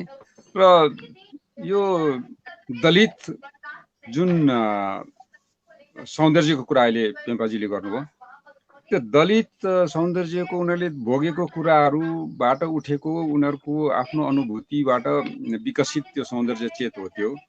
तर दलितको जरा खोज्दै गयो भनेदेखि त फेरि त्यही भारतीय जुन मेन स्ट्रिम जो छ अघि, प्राचीन भारतीय मेन स्ट्रिम भित्रै नै पुगिन्छ तिनीहरूको दलितहरूको त्यो इतिहास खोज्दै गयो भनेदेखि चाहिँ होइन। र हाम्रो अहिले उहाँले भन्नुभयो जुन चाहिँ कन्टेन्ट बेस्ड हुन्छ हाम्रो साहित्य चाहिँ, अर्थात् यो जनजातीय या दलितहरूको जुन चाहिँ साहित्य छ, साहित्य लेखन छ, त्यो कन्टेन्ट बेस्ड हो, फर्म बेस्ड होइन भन्ने कुरा मलाई लाग्छ के भने भोगिएका अनुभूतिहरू जे जति छन्, चाहे त्यो दलितले भएको होस् या यता जनजातिले भएको होस् या त मेन स्ट्रिमका अरू कसैले पनि भोगेको किन नहोस्, त्यसको माने अभिव्यक्ति जो हुन्छ साहित्य चाहिँ त्यो अभिव्यक्तिमा छ क्या त, त्यो त्यसको रूपमा छ त्यो साहित्य चाहिँ क्या त। अब त्यो कन्टेन्ट जो हुन्छ त्यो कन्टेन्टलाई साहित्य बनाएर अघि राख्ने अर्थात् साहित्य बनाएर चाहिँ प्रस्तुत गर्ने जुन कुरा छ त्यो त त्यसको रूप पक्षमै आउँछ, त्यसको अभिव्यक्तिमै आउँछ। त त्यो अभिव्यक्तिगत सौन्दर्य चेत जो छ त्यो उसको ऊ भित्रको अभिव्यक्तिगत सौन्दर्य चेतले उसलाई जुन प्रकारले जुन किसिमको दृष्टि दिएको छ त्यही दृष्टिबाट नै अर्थात् उसको जुन त्यो के भनौँ भाव ऊ भित्रको अनुभूति जुन किसिमले त्यो त्यसले निर्देशित छ त्यही किसिमले नै त्यहाँनिर त्यसको अभिव्यक्ति भइरहेको हुन्छ। र आज जनजाति साहित्य रचनाको अर्थात् जनजाति भन्नाले जनजातिको साहित्य अलग्गै छैन वास्तवमा होइन, तर साहित्य लेख्नेहरूमा जनजातिबाट आएका सर्जकहरू पनि छन्। तर जनजातिबाट आएका सर्जकहरू निश्चय नै पनि उनीहरूको त्यो जनजाति जुन पृष्ठभूमि छ त्यसले उनीहरूको हेर्ने दृष्टिहरू सबै त्यसले प्रभावित अवश्य भएकै हुन्छ र उनीहरूको कथा त्यहाँनिर अवश्य आउँछ, उनीहरूको पुरा कथाहरू र उनीहरूको लोककथाहरू इत्यादि इत्यादि कुराहरू त्यहाँनिर अवश्य आउँछन्। र तिनीहरूले कस्तो किसिमको अभिव्यक्ति पाएका छन् त उनीहरूको त्यो रचनामा, उनीहरूको सृजनामा, त हेर्नुपर्ने कुरा चाहिँ त्यो त त्यो पौराणिक ढाँचाको अर्थात् पारम्परिक ढाँचाको उनीहरूको लेखन छ कि त्यो अत्यन्तै समकालीन किसिमको लेखन छ कि हो कि। र यी कुराहरूमा चाहिँ खोज्नुपर्छ यो अहिले लेखिँदै गरेको जनजाति भूमिका लेखकहरूबाट सर्जकहरूबाट लेखिएका जे जति थोक छन् ती सबै कुरालाई त त्यहाँनिर कला अर्थात् कलात्मक पक्ष कति प्रखर र कतिको टड्कारो रूपमा कतिको प्रभावशाली ढङ्गमा आएको छ जुन पढ्दाखेरि चाहिँ चाहे त्यो जनजातिको पृष्ठभूमिका व्यक्तिले पढुन् या त मेन स्ट्रिम संस्कृत मेन स्ट्रिमकाहरूले पढुन् या त पश्चिमका मेन स्ट्रिमकाहरूले पढुन्, जसले पढे पनि त्यसको त्यो अभिव्यक्तिले उनीहरूलाई चाहिँ प्रभाव पार्छ पार्दैन हेर्नुपर्ने कुरा चाहिँ त्यो हो भन्ने मलाई लाग्छ। सर जस्तै अहिले घरि यो दशकमा जुन लेखनमा जुन लेखकहरूले लेखिएको जुन लेखन छ त्यसमा प्रगतिशील चेतना, प्रतिरोधीय चेतनाहरू धेरै रूपमा आइरहेको छ। यसले गर्दा तपाईँलाई यो जुन प्रगतिशील चेतनाहरू छ, प्रतिरोधी चेतनाहरू छ, यो 10 वर्षमा आइरहेको छ, यसलाई तपाईँले कसरी हेरिरहनु भएको छ मनप्रसाद सर? प्रश्न मलाई हो? हजुर। यहाँनिर अब त्यो एउटा यो दुईटा कुराहरू छ, एउटा प्रगतिशील अर्को प्रगतिवाद, यी दुई कुराहरू छन् होइन? त प्रगतिशील र प्रगतिवाद दुईटै कुरालाई यहाँनिर चाहिँ एउटै प्रकारले हेर्ने धेरैजनाको एउटा के भनौँ त्यो प्रवृत्ति छ अघि, त्यसरी हेर्ने गर्छन् धेरैले। तर वास्तवमा ती दुईटा भिन्न भिन्दै कुरा हुन्। त प्रगतिवाद, तपाईँले प्रगतिशील भन्नु खोजेको कुरा चाहिँ सायद त्यो प्रगतिवादी लेखनकै कुरा जस्तो हो जस्तो मैले मैले प्रतिरोधीय चेतना भनिरहेको छु, जुन प्रगतिवाद ठ्याक्कै नाम दिइरहेको छु नि। प्रतिरोधीय जुन चेतना आइरहेको छ, प्रतिरोधको चेतना, यो चेतनामा जुन लेखिरहेको छ नि, मैले प्रगतिवाद ठिकै नाम भनिनँ, प्रतिरोधीय चेतनामा जुन लेखिरहेको छ यसलाई कसरी हेर्नु भएको छ? प्रतिरोधी भन्नुभयो? प्रतिरोधी, हजुर। अच्छा, प्रतिरोधी भन्नाले तपाईँको शब्दको खासै अर्थ मैले ठिकसँगले समात्न सकिनँ। केलाई चाहिँ तपाईँले प्रतिरोधी भन्नुहुँदैछ होइन? कि यो समाजमा जुन कुराहरूको जस्तै वितृष्णाहरू जाग्दछ अहिले युवाहरूमा, प्राय जस्तो सत्ताको विरोधमा लेख्ने या कुनै पनि नराम्रो कुराहरू जुन छ त्यसको विरोधमा खुला रूपमा लेखिरहेका छन्। यसलाई एउटा एक प्रकारको प्रतिरोधै भनौँ होइन? यसलाई चाहिँ कसरी हेर्नुहुन्छ? हजुर हजुर, त्यो एन्टी इस्टाब्लिसमेन्ट जुन कुराहरू छ होइन, भावहरू, विचारहरू, अनुभूतिहरू अघि, त मलाई लाग्छ कुनै पनि सक्रिय साहित्य अर्थात् अत्यन्त प्रखर साहित्य चाहिँ त्यहाँबाट नै सुरु हुन्छ भन्ने लाग्छ मलाई पनि। कि यो प्रतिरोधी भाव, प्रतिरोधी स्वर त्यहाँबाट एउटा प्रखर स्वर उठेर आएको हुन्छ क्या त है। यो जुन हाम्रो किनारीय लेखन छ, यो किनारीय लेखन पनि त्यही प्रतिरोधी स्वर नै हो। यो कि जुन वर्चस्व छ, मेन स्ट्रिमको जुन वर्चस्व छ, सत्तासीन अर्थात् प्रभुत्वशालीहरूको जुन दमन छ, प्रभुत्वशालीहरूको जुन एउटा एक प्रकारको त्यो हेजेमोनी छ है, त्यसको प्रतिरोधमा उठेको आवाज नै हो यो। किनकि त्यो जो पनि सत्तासीन हुन्छ, उनीहरूसित जो पावर हुन्छ होइन, त्यो पावरको विभिन्न प्रकारको प्रयोग भइरहेको हुन्छ। त उनीहरूले आफ्नो सत्तालाई बचाउनको निमित्त, आफू पावरमा बसिरहनको निमित्त, आफ्नो वर्चस्वलाई कायम राख्नको निमित्त उनीहरूले अनेक किसिमको उपायहरू अपनाइरहेका हुन्छन्। कि आम मान्छेलाई कस्तो प्रकारले भुलाउनुपर्छ, आम मान्छेलाई के सपना देखाएर चाहिँ उनीहरूलाई अर्कोतिर अलमलाई राख्नुपर्छ, इत्यादि इत्यादि कुराहरू हुन्छन्। त ती कुराहरूप्रति सचेत बनेर जब आवाज उठाइन्छ त्यति बेला त्यो आवाज अत्यन्तै प्रखर भएर आउँछ।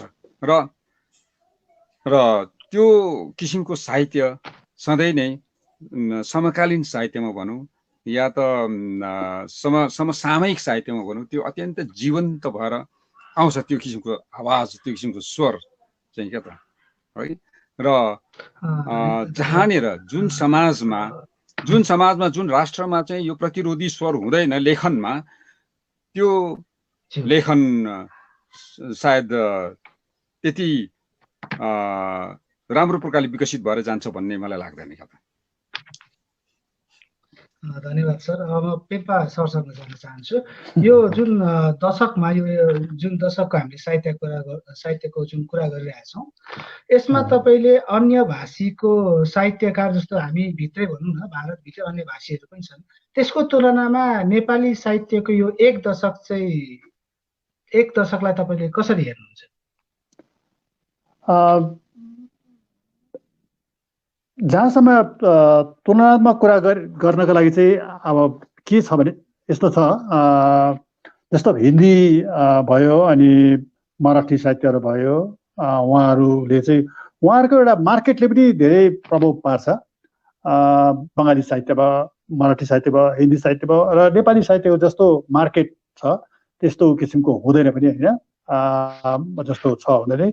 अनि जो हिन्दी साहित्यमा जुन चाहिँ मैले पढेको कथाहरू, जस्तो जुन मैले एउटा विशेष गरी एउटा पत्रिका छ, ठुलो मोटो पत्रिका निस्किन्छ, कानपुरबाट निस्किन्छ एउटा ठुलो, त्यो त्यहाँ पढिहेर्दाखेरि त्यहाँ कथा पढ्दाखेरि चाहिँ उनीहरूले चाहिँ एउटा कथालाई चाहिँ पुरै समाजशास्त्र, राजनीतिशास्त्र र जम्मै समेटेर लेखेको हुँदो रहेछ र त्यो धेरै अनुसन्धान पनि गरेको हुँदो रहेछ त्यसमा चाहिँ।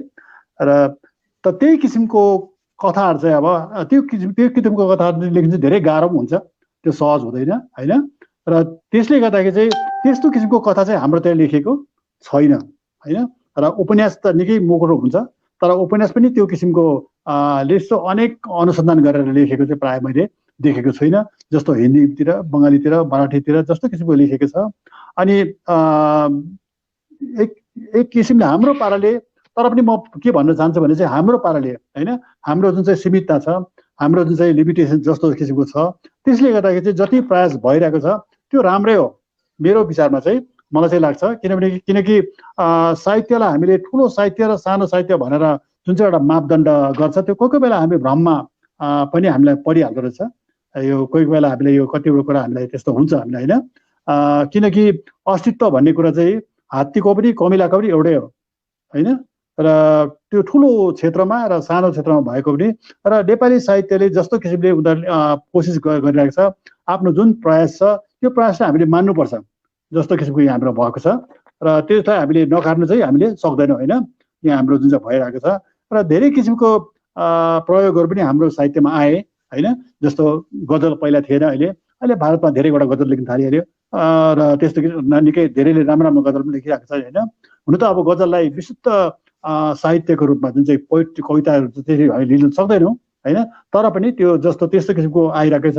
अनि कथामा पनि विभिन्न रूपले कथा लेख्ने धेरै युवा जमातहरू आइरहेका छन्, धेरै राम्रो राम्रो कथाहरू छन्।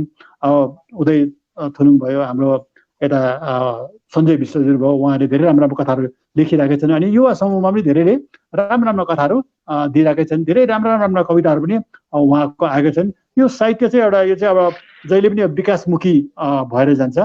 अनि समय समयमा उहाँले आफूलाई रिइन्भेन्ट गर्नु सक्यो भने चाहिँ त्यो राम्रो हुन्छ। जस्तो हाम्रो यहाँले शोध व्यक्तिमा हाम्रो मनप्रसादजी हुनुहुन्छ, हाम्रो नेपाली साहित्यमा सबैभन्दा राम्रो भारतीय नेपाली साहित्यमा आफैलाई रिइन्भेन्ट गर्ने होइन, प्रत्येकपल्ट आफूलाई नयाँ रूपमा प्रस्तुति गर्न सक्ने उहाँ नै एउटा बसिरहनु भएको छ अहिले होइन।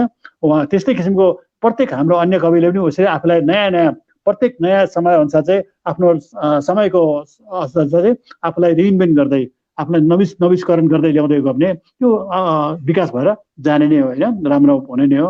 र हामीले हाम्रो साहित्यले कुनै दिन सम्पूर्ण यो देश राष्ट्रिय स्तरको हुन सक्दैन भन्ने कुरा होइन, र कति स्तरमा हाम्रो पनि त्यो राष्ट्रियतामा पुग्न सक्ने खालको छ नै पनि होइन।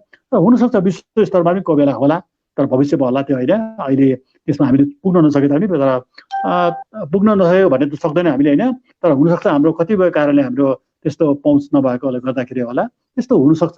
र म चाहिँ एक किसिमले आशावादी नै छु, जुन चाहिँ हाम्रो युवा समूह जस्तो किसिमको साहित्यहरू आइरहेका छन् होइन, जस्तो किसिमको कथा लेखिरहेका छन्, जस्तो किसिमको कविताहरू लेखिरहेका छन्, त्यो धेरै कविताहरू राम्रो छन्, त्यो विकासशील छन् र त्यो विकासको क्रममा त्यो हुँदै जाने हो, अघि बढ्दै जाने हो, र त्यो धेरै राम्रो हुन्छ भन्ने चाहिँ मलाई लाग्छ होइन। म त्यही कुरा विश्वास गर्छु। र यो पछिल्लो जुन चाहिँ दशकमा लेखेको धेरै राम्रा कृतिहरूमा अब जस्तो धेरै राम्रो कृतिहरू सबैले नाम लिन अहिले धेरै निकै समय लागिहाल्छ होइन, तर जसो होस् ती सबै कमजोर छ भन्ने चाहिँ होइन, कति कमजोर छन् सबैजना शक्तिशाली सशक्त छन्, सबैजना सफल लाई हामीले जम्मैलाई हामीले कविताको दर्जामा या कथाको दर्जामा हाम्रोमा कति जस्तो रचना सृजनाकारहरूमा एउटा कन्फ्युजन पनि हुँदो रहेछ नि त। अब यो अध्ययनको उहाँको अभ्यासको कारणले पनि होला। जस्तो अब यो कथा हो या यो कथा होइन, त्यसमा छुट्याउने कसै कसैमा भ्रम भएको देखेँ मैले होइन। अनि यो साहित्य हो र यो साहित्य होइन भन्ने जुन चाहिँ विभाजन छ होइन, त्यो विभाजन पनि उहाँलाई कतिलाई भ्रममा परेको मैले देखेँ मैले। त्यस्तै कोही यो समालोचना हो या समालोचना होइन भन्ने कुरा होइन, त्यसमा भ्रम भएको देखेँ। र यो भ्रम जब छुट्दै जान्छ होइन, जब हाम्रो साहित्यकारमा जो पनि साहित्यमा परेको छ, जब यो भ्रम छुट्दै जान्छ र जब उहाँकोमा स्पष्ट हुन्छ, उहाँलाई आफ्नो बुझाइ स्पष्ट हुन्छ, त्यति बेला चाहिँ हाम्रो धेरै नै माथि विकास भएर जान्छ भन्ने मलाई विश्वास छ। मलाई चाहिँ हुन्छ सर। यहाँ अगाडि एउटा कमेन्ट आइरहेको छ, कविता लामा गुरुआमाले गर्नुभएको छ। त्यहाँ तपाईँको अगाडि पनि त्यो आइरहेको होला, म यहाँबाट पढेर सुनाउँछु। जनजातीय स्वरले पनि जनजातीय स्वरले पनि आफ्नो जातीय अस्तित्व, संस्कृति र भाषाको अस्तित्वको निम्ति आवाज उठाएको पाइन्छ। मूलधारले जनजातिलाई दबाएर परिधिमा राखेको विरोधमा उठेको स्वर हो यो। पेम्बा सर अनि सुब्बा सर यस कुरामा कतिको सहमत हुनुहुन्छ? सहमत छु म त, सहमत छु, पक्कै हो। किनकि मूलधाराले चाहिँ जनजातिको जुन चाहिँ समस्या छ, जनजाति भन्नाले चाहिँ एउटा कुरा हाम्रोमा एउटा के कठिनाइ आउँछ भने, जस्तो अब दार्जिलिङ भयो, असम भयो, अनि जुन चाहिँ हामी नेपाली भाषी जोहरूलाई चाहिँ सिलगढीमा भयो, हाम्रोमा चाहिँ जुन चाहिँ त्यो मुख्य धारामा भारतमा जस्तो किसिमको जनजाति, जस्तो सन्थाल भनौँ, तपाईँले टोटो भनौँ होइन, त्यस्तो किसिमको राजवंशीहरू भनौँ, उहाँहरूको जस्तो किसिमको जनजाति त्यस्तो जनजाति चाहिँ हामी होइनौँ होइन। त्यो किसिमको हाम्रोमा जनजाति त्यही किसिमको लाई हामीले लिन सक्दैनौँ। तर त्यस्तो जनजातिको जुन चाहिँ तीव्र चेतना नेपालमा चाहिँ जनजातिलाई त्यसरी छुट्याएको थियो, तर नेपालमा चाहिँ धेरैजना साहित्य रचनाकारहरूले त्यस्तो किसिमको दिएको छ। तर हाम्रो भारतमा चाहिँ भारतको जुन चाहिँ नेपाली गोर्खा नेपाली जुन समुदाय छ, उहाँहरू चाहिँ त्यो किसिमको जनजाति नभएकोले गर्दाखेरि चाहिँ त्यो किसिमको चेतना चाहिँ भएको छ भनेर चाहिँ मलाई अलिकति सन्देह लाग्छ मलाई चाहिँ होइन। त्यो जनजातिको जस्तो किसिमको चेतना हुनुपर्ने जस्तो प्रखरता छ, र त्यसले गर्दा त्यति प्रशस्त मात्रामा लेखिएको छैन पनि हाम्रोमा त्यस्तो किसिमको जनजातीय चेतना भएको साहित्य लेखेको छैन। किनभने हामी त्यो समूहको होइनौँ होइन, हामीलाई त्यो समूहमा हामीलाई राख्नु अलिकति पर्दैन। हामीलाई जस्तो किसिमको जनजातिले जस्तो भोग्छ, जस्तो यता ओडिसाको भयो होइन, उडिस्साको भयो, तल यो आन्ध्र प्रदेशको भयो, उहाँले जस्तो किसिमको जनजाति भोगेछ, अथवा केरलातिर भयो होइन, आसाममा जस्तो किसिमको जनजातिले भोगेका छन् होइन, बङ्गालमा पनि कति जनजातिले त्यस्तो भोगेको समस्या चाहिँ हाम्रोमा त्यस्तो किसिमको भोगाइ नभएकोले गर्दाखेरि चाहिँ अनि त्यो किसिमको हाम्रोमा चेतना छैन। सायद यो विभिन्न पृष्ठभूमिबाट आएको कारणले गर्दा यो हुनसक्छ, भिन्नै पृष्ठभूमि छ। यहाँ अर्को प्रश्न पनि छ सर, जस्तो यहाँ अर्को प्रश्न आएको छ, अङ्ग्रेजीमा प्रोग्रेसिभ भनेकै नेपाली प्रगतिवादी प्रगतिशील अर्थ खुल्छ, तर नेपाली साहित्यमा चाहिँ प्रगतिशील र प्रगतिवादी भिन्नै भिन्नै हो भन्ने कुरा सुनिन्छ, किन होला? दुवैजना प्यानलिस्टलाई यो प्रश्न। यो अघि यो कुरा चाहिँ सायद सुब्बाजीले पास गर्छु, उहाँले दिनुभयो भने ठिक होला। सुब्बाजीलाई पास गर्छु।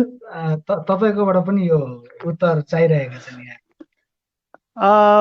वास्तवमा नेपालीमा चाहिँ यो सराबरी चलाएको देखिन्छ। यो चाहिँ मैले देखेको चाहिँ सराबरी त्यसको कुनै एउटा हुनु यो प्रगतिशील भनेर प्रगति भन्ने जुन शब्द छ, प्रगति भन्ने शब्द चाहिँ यो मार्क्सवादीहरूले बेसी चलाएकोले गर्दाखेरि चाहिँ यो चाहिँ मार्क्सको शब्द भयो यो चाहिँ होइन, र अन्यबाट यो खोसिएर भनौँ होइन। हुनु त यो प्रगति भन्ने शब्द चाहिँ आम शब्द सबैको लागि शब्द हो, डेभलपमेन्ट भनेर विकासको भनेर सबैको लागि हो, तर यो चाहिँ तर एक्सक्लुसिभली खालि यो चाहिँ मार्क्सवादीहरूले मात्रै अपहरण गरे जस्तै शब्दलाई, यो शब्दलाई अपहरण गरेर यसको अर्थ पनि उहाँले मात्रै लगाएको देखिन्छ। र यसको पछाडि जुन चाहिँ यो थपिन्छ होइन, उपसर्ग थपिन्छ, त्यो सिल र अर्को चाहिँ बाध्यतावाद थपेको छ होइन, त्यो दुइटै चाहिँ त्यसले गर्दाखेरि चाहिँ उहाँहरूले लगेको जस्तो लाग्छ। र नेपाली साहित्यमा प्रायः प्रशस्तै हेर्दाखेरि चाहिँ यो जम्मै सराबरी यसलाई भिन्दै भिन्दै पारेर छुट्याएको जस्तो मैले चाहिँ देखेको छुइनँ। हुनुहोस् त अर्थमा चाहिँ अलिक भिन्दै लाग्छ, पक्का हो। प्रगतिशील भन्नु र प्रगतिवादी भन्नुमा चाहिँ यसको शाब्दिक अर्थ चाहिँ अलग अलग हो, भिन्दै हो त्यो चाहिँ होइन। तर जहाँसम्म प्रयोगको कुरा छ, प्रयोगमा चाहिँ धेरैले यसलाई सराबरी चलाएको देखिन्छ चाहिँ। र हुन्छ सुभाषजीले यसमा आन्सर गर्नुभयो राम्रो होला चाहिँ। सायद मनप्रसाद सरको नेटवर्क प्रब्लम होला, यहाँ स्क्रिनमा देखाइएको छ। म यहाँ तपाईँलाई सोध्न चाहन्छु, यो के भने अहिले यो दशकमा जुन लेखियो, जुन साहित्यहरू लेखियो, यसमा तपाईँले कुन कुन कुरा छुट्यो जस्तो लाग्छ? जुन दशकको साहित्यमा 2010 देखि 20 लिउँ न, यो साहित्य लेखनमा चाहिँ के कुरा छुटिएको जस्तो तपाईँ भाग्नुहुन्छ? मलाई छुटेको सबभन्दा ठुलो कुरा चाहिँ के लाग्छ भने चाहिँ यो चाहिँ अब दशकमा चाहिँ होइन, अब पुरानो कुरा त पुरा भइहाल्यो, तर जो चाहिँ यो अवान्ट गार्डे लिटरेचर भन्छ है, अवान्ट गार्डे लिटरेचर भन्छ, अनि जुन चाहिँ यो सरियलिस्टिक लिटरेचर भन्छ होइन, त्यसपछि पोस्ट मोडर्न लिटरेचर भन्छ, त्यो लेखनमा चाहिँ जस्तो किसिमको टेक्निक थियो नि है, त्यो अवान्ट गार्डे लिटरेचरमा, सरियलिस्टिक लिटरेचरमा र जुन चाहिँ त्यो पोस्ट मोडर्न लिटरेचरमा जस्तो किसिमको टेक्निक थियो, त्यो टेक्निक चाहिँ हाम्रो साहित्यमा पटक्कै आइदिएन है। त्यसको एउटा प्रभाव भएर चाहिँ हाम्रोमा लेखियो होइन, सरियलिस्टिक लिटरेचर छ हाम्रोमा, अवान्ट गार्डे साहित्य पनि छ हाम्रोमा होइन, पोस्ट मोडर्न कविताहरू कथाहरू उपन्यास पनि छन् हाम्रोमा होइन, तर त्यसमा जुन चाहिँ टेक्निक थियो जुन चाहिँ थियो है, त्यहाँ जुन चाहिँ अप्नाएको टेक्निक थियो त्यो टेक्निक चाहिँ हाम्रोतिर आइदिएन त्यो चाहिँ होइन। त्यसो गर्दाखेरि के भइदियो भने चाहिँ त्यसले एउटा जुन चाहिँ हाम्रोमा साहित्यमा जस्तो किसिमको हलचल चल्नु पर्ने थियो होइन, त्यो किसिमको चाहिँ हलचल चाहिँ त्यसले गर्दाखेरि त्यो भएन है। त्यो चाहिँ मलाई एक किसिमको लाग्छ मलाई चाहिँ होइन यो चाहिँ। अनि त्यस्तै पाराले जस्तो अब तपाईँले अर्को हजुर हुन्छ, धन्यवाद सर। यो यहाँ अझै एउटा आएको छ, यो के भने यहाँ समालोक ज्यूहरूलाई 50 मिनटदेखि सुनिरहेको छु, तर 2 समालोक ज्यूहरूले एउटा पनि यता कसैको कृतिको कोट गरिएको या नाम लिएको देखिएन। हुन त विषय भारतीय नेपाली साहित्यमा हो, यस्तो जेनरलाइजेसन तर्कले कसरी एउटा इफेक्टिभ संवाद सृजना होला सर? यहाँ प्रश्न आएको छ। के हुन्छ भने चाहिँ कुनै एउटा कृतिलाई लिएर भन्नु पर्यो भने चाहिँ त्यो कृतिलाई को माथि नै विश्लेषण गर्नुपर्छ हामीले चाहिँ, बुझ्नुभयो त? त्यो कृतिको माथि विश्लेषण गर्नुपर्छ है। त्यो कृतिको विश्लेषण भन्नु र सबै साहित्यलाई समेटेर भन्नु कुरा भिन्दै भिन्दै कुरा हो त्यो होइन, यो अलग अलग कुरा हो, यो दुईवटा भिन्दै भिन्दै स्थितिमा आउँछ। किनकि कृतिलाई भनेपछि त्यो कृतिमाथि मात्रै त्यसको मात्रै हामीले विचार गर्ने या कुनै कुरा मन्तव्य आफ्नो पोख्ने हुन्छ त्यो होइन। त्यो कृतिको गुणदोस्त नभनौँ, त्यसको विश्लेषण भनौँ होइन, त्यसको विश्लेषण चाहिँ हामीले गर्न सक्छौँ। कुनै पनि कृतिलाई त्यो कुन प्रवृत्तिको छ, यानाबुले कुन शैलीमा लेखेका छन् होइन, उसको डिस्कोर्स त्यसमा कस्तो किसिमको आएको छ, उसको रेजिस्टर भन्छ कुनै पनि लेखनको होइन, त्यो रेजिस्टर कसरी भएको छ होइन, र ऊ चाहिँ कुन धाराको लेखन हो भनेर हामीले कुनै पनि एउटा कृतिलाई लिएर लेख्दा भन्नु सकिने कुरा हो। तर त्यो चाहिँ अब 2-4वटा कृतिलाई लिएर छानेर भन्नु सकिन्छ होइन। तर जम्मै दशकमा त त्यसमा त हाम्रो सैकडौँ किताब छ, दशकभित्र त सैकडौँ निस्केको छ नि त होइन, सैकडौँ निस्केको छ र भिन्दै भिन्दै स्तरमा लेखेका छन् होइन। त्यस्तो अब यता त्यो भिन्दै भिन्दै स्तर भएकोले गर्दाखेरि त्यसरी त्यसलाई सार्वजनिकमा त्यसलाई समान रूपमा हेर्दाखेरि चाहिँ यसमा एउटा कुनै कृतिलाई लिएर भन्नु पनि धेरै कुरा गाह्रो परिहाल्छ हामीलाई होइन, र त्यसलाई अन्य कृतिलाई अत्याचार पनि हुन्छ। धन्यवाद सर। हामीसँग समय छोटो छ, तपाईँले अघि नै यहाँका साहित्यकारहरूको नाम त भनिसक्नु भएको छ, केही छैन। म संक्षिप्तमा तपाईँकोबाट उत्तर चाहन्छु। यो दशकमा लेखिएको देखिएका जुन नयाँ प्रतिभाहरूको तपाईँ नयाँ साहित्यकारहरूको भविष्य कस्तो देख्नुहुन्छ तपाईँले?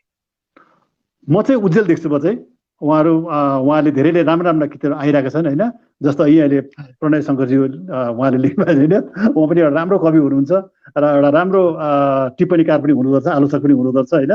उहाँको मैले एउटा पढेको थिएँ मैले होइन, एकदमै सुन्दर पारेर लेख्नु भएको थियो। उहाँको कविता पनि बडो धेरै राम्रो मैले देखेको छु र उहाँहरू जस्तो अध्ययनशील आउनुभयो भने धेरै हाम्रो निमानिची शेर्पा हुनुहुन्छ होइन, लेखिरहेको छ। उता जय क्याक्टसजी हुनुहुन्छ होइन, उहाँहरूले राम्रो आलोचनाहरू लेखिरहनु भएको छ र कवीर बस्नेतज्यू पनि लेखिरहनु भएको छ। पवित्र लामाज्यूले राम्रो नयाँ प्रकारको कविता होइन, अभिसमी कविताहरू लेखिरहनु भएको छ। त्यस्तै अनेकौँ हाम्रोमा कविहरू छन्। यता कालिम्पोङमा सुधीर छेत्री एकदम अति उच्च स्तरीयको कवि हो होइन। हजुर हजुर र त्यसले गर्दाखेरि चाहिँ मलाई चाहिँ विश्वास छ, मलाई पूर्ण रूपमा विश्वास छ र नेपाली साहित्यको भारतीय नेपाली साहित्यको भविष्य उज्जवल छ भनेर म पूर्ण रूपमा विश्वस्त छु। म चाहिँ मनप्रसाद सरलाई अघि भर्खर एउटा प्रश्न आएको थियो, तपाईँ डिस्कनेक्ट हुनुभएको थियो। म त्यही यहाँ कमेन्ट बक्समा आएको प्रश्न सोध्न चाहन्छु। जुन अङ्ग्रेजीमा प्रोग्रेसिभ भनेकै नेपाली प्रगतिवादी प्रगतिशील अर्थ खुल्छ, तर नेपाली साहित्यमा चाहिँ प्रगतिशील र प्रगतिवादी भिन्न भिन्नै हो भन्ने कुरा सुनिन्छ, किन होला सर? यो प्रश्न आएको छ। यो नेपालीमा प्रगतिशील भन्नाले एक थोक बुझिन्छ, प्रगतिवादी भन्नाले अर्को थोक बुझिन्छ हो कि। प्रगतिशील भन्ने बित्तिकै चाहिँ अब त्यसले समाजको प्रगति, समाजको त्यो समाजमा बस्ने प्रत्येकको प्रगतिको चिन्ता राखेर त्यो बारे त्यसले आफ्नो के भनौँ सौन्दर्य शास्त्र बनाएर चाहिँ लेख्ने भन्ने जस्तो बुझिन्छ प्रगतिशील है। र त्यसमा कुनै किसिमको सैद्धान्तिक वादहरू इत्यादिहरूमा त्यसको प्रतिबद्धता देखिँदैन प्रगतिशील लेखनमा चाहिँ। तर प्रगतिवादी भन्ने बित्तिकै चाहिँ हामी के बुझ्छौँ यहाँ भन्ने त्यो विशेष एउटा सैद्धान्तिक त्यसको एउटा दर्शन छ प्रगतिवादको, अघि त्यो सैद्धान्तिक दर्शनले त्यो दिग्दर्शित भएको हामी देख्छौँ। विशेष गरेर मार्क्सवादी दर्शन जो छ त्यो मार्क्सवादी दर्शनले निर्देशित भएको प्रेरित भएको लेखन नै चाहिँ हामी प्रगतिवादी लेखनमा पाउँछौँ। र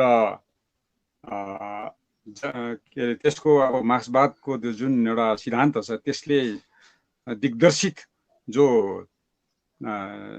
लेखनमा चिन्तन आउँछ त्यहाँबाट उब्जेको जुन किसिमको लेखन छ त्यसैलाई नै चाहिँ प्रगतिवादी लेखन भनेर विशेष गरेर मानिँदै आइएको छ यहाँनिर चाहिँ।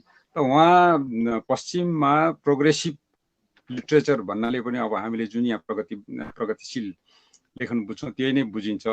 तर उहाँनिर पनि अब त्यो जुन प्रतिबद्ध किसिमको कुनै सैद्धान्तिक वादमा प्रतिबद्ध भएर लेख्ने जुन लेखन छ त्यसलाई उनीहरूले पनि एउटा मार्क्सिस्ट लिट्रेचर भनेर, या त अहिले अब नियो मार्क्सिज्म पनि निस्किएको छ, नियो मार्क्सिस्ट लिट्रेचर इत्यादि इत्यादि भन्ने गरेको हामी पाउँछौँ। र यो दुईटामा यो एउटा सैद्धान्तिक जुन अर्थात् सैद्धान्तिक प्रतिबद्धताको कुरा छ त्यसले मात्र चाहिँ यो दुईटा छुट्टिन्छ भन्ने लाग्छ। र प्रगतिशील लेखनमा त्यो किसिमको एउटा विशेष वादमा प्रतिबद्धता नरहेर समग्र समाजको त्यो सामाजिक व्यक्तिको प्रगतिको कामना राखेर सृजना गरिने साहित्य नै चाहिँ प्रगतिशील साहित्य हो। धन्यवाद सर, तपाईँ अहिले जोडिरहनु भएको छ, फेरि यो नेटवर्क प्रब्लम हुनसक्छ। मनप्रसाद सरलाई एउटा सोध्न मन परेको प्रश्न छ। त्यो अहिलेको जुन दशकमा हामीले साहित्यमा पुरस्कारहरू पनि कुरा गऱ्यौँ, अकादमीको कुरा गऱ्यौँ, तपाईँले धेरै अगाडि फेसबुकमा एउटा मन दुखाउनु भएको कुरा थियो जुन चाहिँ अकादमीलाई लिएर जुरी मेम्बरलाई जुन चाहिँ जसरी छानिन्छ त्यहाँ है, त्यहाँ चाहिँ राम्रोसँग छानिएन यस्तो खाले बयान थियो जहाँ एउटा लेख्नु भएको थियो, सुधीर भाइ सञ्जय विष्ट भाइलाई मैले फेरि पनि तिमीहरूको लागि लडिदिएको लडाइँ हारे भन्नुभएको थियो। खासमा अकादमी पुरस्कारको फन्डा चाहिँ के रहेछ सर, यो अलिकति जान्न चाहन्छन् हाम्रा दर्शक पाठकहरू। र खालि तपाईँले विशेषतः सुधीर सर र सञ्जय विष्टको नाम पनि जोड्नु भएको छ, यसबारे खुलाइदिनुहोस् न। होइन, मैले त्यो जुरीको सदस्य भएर चाहिँ आफ्नो जुन दायित्व त्यहाँ निभाउनु पर्ने थियो त्यसमा मैले त्यो राम्रो साहित्य राम्रो सृजनाको पक्षमा मैले आफ्नो काम गर्नु खोजेको मात्र हो, कुनै एउटा व्यक्ति विशेषको निमित्त होइन। त्यो दुईपल्ट म त्यस्तोमा परेको छु। अघिल्लो पल्ट पनि एकपल्ट त्यस्तै भयो कि जुन कृति चाहिँ अब त्यस के अरे सर्टलिस्टमा परेका कृतिहरूमध्ये मलाई म व्यक्तिलाई म एउटा जुरी सदस्यलाई उत्कृष्ट लागेको जो थियो, अब त्यो उत्कृष्ट लागेको कृतिलाई चाहिँ पछि पारेर अब अर्को कृति चयन हुन लाग्दाखेरि त्यस बेला पनि मैले आफ्नो एउटा असहमति विमति जनाएकै थिएँ। र पछिल्लो समयमा पनि त्यसरी नै त्यस बेला चाहिँ अहिले तपाईँले जो नाम लिनुभयो सुधीर होइन, त्यसमा चाहिँ प्रवीण जुमेलीको एउटा आफ्नै मनका परदेशहरू भन्ने पुस्तक अनि अर्को यता हाम्रो सञ्जय विष्टको कथा सङ्ग्रह जुन जस्तै घाम, यो दुईटा अब त्यो लटमा त्यो सर्ट लिस्टमा परेका 5-6वटा कृतिहरू मध्ये चाहिँ यी दुईटा मेरो निमित्त चाहिँ अब उत्कृष्ट लागेको थियो। तर अब अन्य दुई जुरी सदस्यहरू जो थिए उनीहरूलाई अब मलाई उत्कृष्ट लागेको कुरा उनीहरूलाई लागेन, उनीहरूको आफ्नै किसिमको हेराइ थियो। त त्यसमा मैले आफ्नो व्यक्तिगत असहमति जनाएको मात्र हो, त्योभन्दा बढ्ता अरू केही पनि होइन। भनेपछि अहिले जति पनि छानिएका साहित्य दशकमा छानिए, यो साहित्य अकादमी या कुनै पनि संस्थाले जुन प्रकारले छानिरहेको छ, यसमा पनि नेपोटिजम छ सर? अनि अब नेपोटिजम चाहिँ के भने, नेपोटिजम, फेभरेटिजम यो कुराहरू अर्कै कुराहरू हो होइन। त के भने यो हाम्रो यो अकादमी पुरस्कारको निमित्त जुन पुस्तक चयन गर्ने विधि छ, जुन सिस्टम छ, प्रणाली छ, त्यो अनुसार चाहिँ के भने पहिला सुरु अब ग्राउन्ड लिस्ट तयार पारिन्छ होइन। ग्राउन्ड लिस्ट तयार पार्ने कुनै एकजनालाई अकादमीले जिम्मा दिन्छ। त्यो ग्राउन्ड लिस्ट तयार पार्ने कुनै एउटा यस्तो व्यक्तिलाई जिम्मा दिइन्छ, अब त्यो जुन व्यक्तिले चाहिँ अब 5 वर्षभित्रमा बितेका 5 वर्षभित्रमा प्रकाशित उत्कृष्ट कृतिहरू, पुरस्कार योग्यका कृतिहरू, विचारणीय कृतिहरू कुन कुन हुन् त्यसको एउटा लिस्ट बनाएर पठाइ माग्छ अकादमीले। अब कोही बेला यस्तो हुन्छ कि ग्राउन्ड लिस्ट तयार पार्ने व्यक्ति ले समग्र कृतिहरू पढेका पनि हुँदैनन्, देखेका पनि हुँदैनन्, र उनले त्यो परिश्रम पनि नगर्ला कि खोजिकन सोधिकन त्यसलाई त्यो के अरे छान्ने, चयन गर्ने इत्यादि इत्यादि त्यो नगर्ला। उनले अब घरैमा बसेर या त कसैलाई फोनद्वारा सम्पर्क गरेर इत्यादि गरेर सायद तयार पार्ला त्यसरी। त यो एउटा तरिका छ। त्यहाँबाट चाहिँ अब त्यो ग्राउन्ड लिस्टमा जो पर्छ, त्यो ग्राउन्ड लिस्ट परेपछि त्यो फेरि अर्को त्यो 2-3जना रेफ्रीहरूबाट फेरि अर्को लिस्ट तयार पारिन्छ इत्यादि इत्यादि। यो पुरस्कारको कुरा सायद साह्रै यहाँ नगरौँ होला, अरू नै विषयमा कुरा गरेको राम्रो होला। यो त्यति मुख्य कुरा लागेन मलाई, यो बहसमा नल्याउँ यो कुरालाई। हुन्छ सर, यो दशकमा देखिएको केही कुराहरू किनभने सुन्नुहोस् है, हेर्नुहोस् म के भन्दैछु भने पुरस्कार भन्ने कुरो चाहिँ वास्तवमा केही पनि होइन। हेर्नुहोस्, पुरस्कृत कृति नै चाहिँ चर्चेय कृति हो भनेर हामी भन्न सक्दैनौँ अघि। त कृति बाँच्छ, म जहिले पनि त्यही भन्छु, सुरुदेखि नै म यही भन्दै आएको छु। मैले पुरस्कार पाउँदाखेरि पनि मैले त्यही कुरा गरेँ, कृति पुरस्कारले बाँच्दैन, कृति बाँच्छ भने त्यो कृतिको कृतित्वले बाँच्छ। त त्यो कृतिको कृतित्व कस्तो किसिमको छ, कुन गुणस्तरको छ, त्यसले त्यो कृति बाँच्ने हो। त्यो यो कृतिले यस्तो पुरस्कार पाएको भनेर त्यो पुरस्कारले त्यो कृति कहाँ बाँच्छ त? बाँच्दैन नि। कैयौँ यस्ता कृतिहरू छन् नोबेल पुरस्कार पाएर पनि त्यो अहिले विस्मृत भएका कृतिहरू छन् है। र त्यसले गर्दाखेरि पुरस्कारलाई हामीले त्यति ठुलो महत्त्व दिनु हुँदैन जस्तो मलाई लाग्छ। हजुर, ठिकै हो सर। कृतिको कृतित्वलाई हामीले हेर्नुपर्ने कुरा। खासमा यो के हुन जान्छ भने जति पाठकहरूले प्राय अध्ययन गर्ने पाठकहरूको मनभित्रको सोच हुन जान्छ। यो चाहिँ के भने यस्तो भयो हुन्थ्यो, यो एक प्रकारको यो कुराहरू हामी नजाउँ। कृति चाहिँ नि एउटा यो सुन्नुहोस्, कृति चाहिँ एउटा प्रोपोगन्डा जस्तो मात्रै हो, हल्ला मात्रै हो, हल्ला क्या। अब त्यो फल्ला कृतिले यस्तो यस्तो पायो अरे, पुरस्कार पायो, त्यो न्युज पेपरमा आउँछ, कुनै रेडियोले भन्छ, यता टेलिभिजनले भन्छ, केले भन्छ, बस एउटा हल्ला हो, त्यो प्रोपोगन्डा हो। त्यो केही दिनलाई मात्रै हो त्यो क्या। तर कृति चाहिँ बाँच्नुपर्छ एउटा दीर्घ समयको लागि, दीर्घकालसम्म बाँचिरहनु पर्यो नि कृति चाहिँ। त्यो दीर्घकालसम्म बाँच्ने चाहिँ त्यो पुरस्कारको भरमा त बाँच्दैन नि त्यो कृति त। कृतिको गुणस्तरले, कृतिको कृतित्वले बाँच्नु पर्ने। हजुर, धेरै धन्यवाद सर। यो केही कुराहरू थियो जुन हजुरले भनिदिनु भयो, म पनि यसमै सहमत छु। म अन्तमा हामी आइपुग्यौँ। म मनप्रसाद सरसँगै एउटा प्रश्न सोध्न चाहन्छु संक्षिप्तमा।